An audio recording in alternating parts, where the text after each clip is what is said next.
So that account, all of those pieces come from Luke's account of the resurrection, of Jesus coming back to life. And now I want to share a few individual accounts that John talks about. 3 encounters of Jesus coming back to life and showing up for people and how they responded. It says in John 20 that early in the morning on the first day of the week, while it was still dark, Mary Magdalene came to the tomb and saw that the stone was moved away from the entrance. So let's just stop right there. Mary Magdalene was a friend of Jesus. She also was a person he had healed. The story tells us that he healed her. He rescued her from 7 demons. Now listen, we don't have a 7-demon diagnosis in our culture, right? So I don't know what they mean by demons. I don't know if she literally was possessed by evil and there were 7 different things accosting her. I don't know if it was a mental or emotional battle she was in or a trauma she had faced. It just describes it as 7 demons. But we know she was very sick, very distraught, and really had no hope of healing. And Jesus rescued her from that. Somehow what he did made the difference and brought her back to life, to whole life. She also was probably a woman of means. She had resources, and so she was a part of the group of women who traveled with Jesus and his followers and helped take care of them from her wealth. So she is a good friend. She's mentioned often, and that's even remarkable that a woman is mentioned so many times in the same story. So she's here at the tomb. The stone is moved away from the entrance, and she turns and runs back to Peter and John and says, they took Jesus from the tomb. We don't know where they've put him. And immediately Peter and John race to the open tomb, and they want to inspect the strips of cloth that were discarded right where Jesus' body had been laid. And they both seem to be kind of investigating and wondering, and there's a comment about John believing and Peter still looking, but it doesn't really give us any picture into how they were feeling or what they were experiencing. And it says they went back to the house, I'm sure perplexed and wondering. But the story goes on and tells us that after they left, Mary remained, and she stood outside the tomb weeping. I imagine her just collapsing to her knees, crying, and at some point looking up into the tomb. And when she looked up, there were 2 figures dressed in white, just like the Luke story. Now they're sitting along with the strips of burial cloths, and she can only guess that they are angels. One of them asks her, "Woman, why are you crying?" And I think this is where I would say something snarky. Something like, I am kneeling here in front of 2 glowing celestial beings who are sitting in the exact place where my friend was laid to rest a few days ago and who is no longer here. And you want to ask a rhetorical question about why I'm sad? But alas, Mary is kinder and wiser than me. So she says, they took my friend, and I don't know where they put him. She thinks someone has stolen or moved the body. So she looks behind her because there's movement, and actually Jesus is behind her, but she doesn't recognize him. And he speaks to her. He says, "Woman, why do you weep? Who are you looking for?" And when you say woman, it would be maybe because you don't know the person's name, but you are calling to their humanity because you see the need. She thinks he might be a gardener. So she says, "Listen, sir, if you took him, please tell me where you put him so I can care for him, so I can take care of his body and put these oils on him. There's no harm if someone gave you orders to move his body for some reason. Just tell me where he is." But Jesus doesn't respond to her request. He just says her name. He says, "Mary." And that voice, the familiarity in how he said her name was unmistakable. And she whips around her entire body and faces him and looks and recognizes him. And she says, "Rabbi, friend, it's really you? How?" This is what I imagine, that she had all the questions. So there Jesus is, showing up in Mary's deep sorrow. They hugged, talked a little. I'm sure this is surreal for Mary. And then he told her, go tell others. And she did. Later that same day, all of Jesus' friends and followers were gathered in that same house, trying to make sense of the stories that were swirling about him being back alive and still knowing that he had been killed. But they were also super afraid, thinking that if the powers that be could have hurt Jesus the way they did, they absolutely could come after his followers. So their doors were locked and they were talking in hushed tones, and they were afraid. Hearing that he might be alive had not really helped relieve their fear. And then suddenly, Jesus is there. He enters, stands among them, and says, peace to you. Then he showed them his hands. He showed them his side. Now listen, we don't know how he entered the room since the doors were locked. It doesn't say that there was a secret knock and they answered the door and he said, surprise, I'm here. That's not what it says. It says he just was there.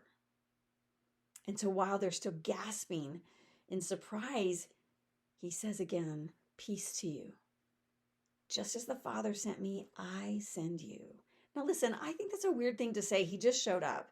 He's got a mission for them. I just wonder, I wasn't there, but I just wonder if in these words of offering them peace and saying, God sent me and I'm sending you, he's just nudging them to move out of their fear, to let go of their worries of harm, and let the light of day shine on this story, because now they all have a resurrection story to tell. Jesus has come back to life. Hope has come back to life. And so there he is, showing up in their paralyzed fear. However, one of his closest 12 friends was not there. Thomas missed it. And he comes back later and everyone is clamoring around him, speaking all at once, saying, we saw Jesus. It was so cool. He came through the wall. We don't know you should have seen it. It was nuts. Da, da, da, da. And he says, wait, slow down one at a time. You saw who? What about Jesus? And I imagine that Peter beat them all to the punch and said, you missed him. Jesus was just here. He's alive. But listen, Thomas could not wrap his mind around it. All he had done for the last 36 hours was walk the streets trying to make sense of why such an incredible human being and leader could so quickly become public enemy number one and be dead within hours. He still hadn't made sense of that. And now they want him to believe that Jesus not only died, but now is back alive. Like, that's just, no, it's too much. It's too much. And so he says to them, I won't believe it. I will not believe it unless I trace the nail wounds in his hands and place my hand into the wound on his side. So 8 days pass. We don't know what happened in those 8 days, but usually those first weeks after someone dies, each day is this exercise in figuring out life without the person there, figuring out life with the empty chair. However, in the midst of all of this, the Jesus sightings keep happening. All the gospel stories report them. And one even says that in the days after Jesus came back to life, over 500 people encountered him. So I can only imagine that in those 8 days, that was happening. People were seeing him. Maybe he visited Mary and Martha and Lazarus in Bethany. Maybe he went to his hometown of Nazareth. Maybe he showed up at the pool of Siloam where people were trying to move into the water when it stirred for healing. Or maybe he went back to that well where he met the Samaritan woman. But in all of it, just imagine that the air was this mix of devastating grief because they thought they'd lost him. They were sure they'd lost him. And then bewildered astonishment because they kept hearing stories of him showing up. It was this, are we sad or are we celebrating kind of dilemma? Do we believe or not? So on the 8th day, Jesus' friends and his followers are again locked in a house. Just a small reminder for us that faith takes time. They'd seen him 8 days earlier, but they were still a little afraid and they locked the doors. This time Thomas is with them. And again, Jesus makes a spectacular entrance through the locked doors. And he stands among them. And once again, he says, "Peace to you." I hope you'll just make a mental note of how many times he said to them, "Peace to you." Think about how their worlds have been turned upside down, how they think everything has fallen apart, how they think nothing will ever be the same. How will we move on? Where will we even find purpose and hope? I feel like we've had days like that in the last 3 years. COVID days brought that kind of uncertainty, that kind of devastation to us. And Jesus' words, his first words to his friends were peace. It's going to be okay. Peace. Then he turns and he focuses attention on Thomas. I wonder if he took Thomas's hand and said, "Hey, take your finger. Examine the holes in my hands." And then after Thomas had traced the nail holes, I wonder if Jesus took his hand and moved it and put it right there on his side, saying, "Go ahead. Go ahead, feel where the spear bore into me.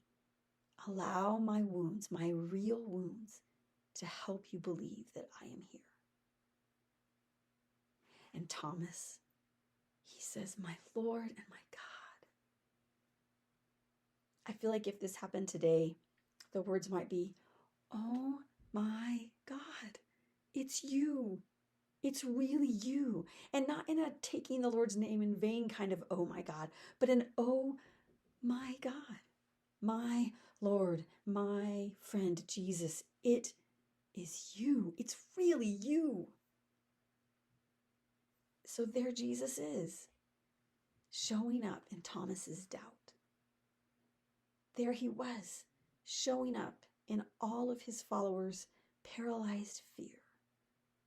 And there he was, showing up in Mary Magdalene's deep sorrow.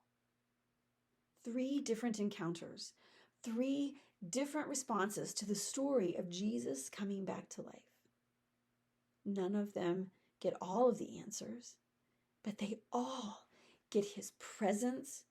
They all receive love and compassion for wherever they are on the faith spectrum and whatever they are feeling.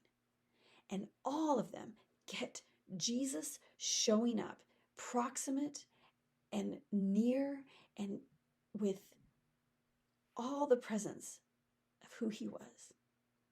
He shows up and they find them where, no matter where they find themselves, in their sorrow, in their questions, in their belief, their doubt.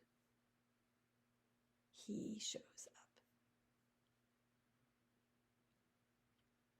Easter is about Jesus bringing hope back to life, bringing belief back to life. He shows up for us. Where is he showing up for you? And where would you be in this story? Where do you find yourself connecting to the experiences of those who saw him?